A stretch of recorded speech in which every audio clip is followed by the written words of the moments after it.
Drive through the Virginia countryside and you'll see corn and soybeans almost everywhere each summer and fall. But most Virginia wheat growers plant their crops in the fall when all the other crops are being harvested.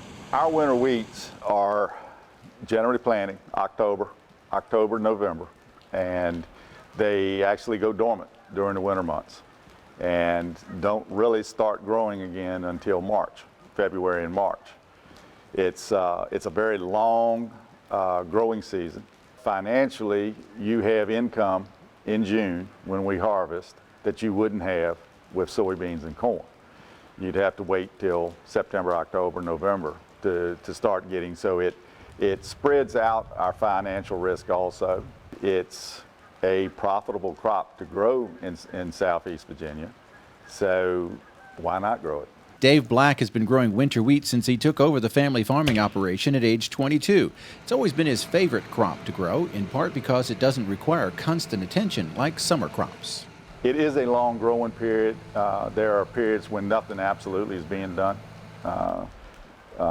You mentioned snow on it. We actually like to see snow on it because here on the river you have a lot of Canadian geese. Canadian geese like wheat. And if there's snow on the ground, they don't graze it off. They can actually damage some wheat pretty heavy. While not as large a grain crop as corn or soybeans, wheat is important to Virginia farmers. It's a $114 million part of the state's farm economy, and the Old Dominion ranks 25th in the nation in raising wheat, almost all of it over the winter. Black says it's an important part of his crop rotation schedule on the hundreds of acres that he manages, both to spread his financial risk and to better protect the environment. We will plant corn in certain fields one year, and we will follow that with wheat.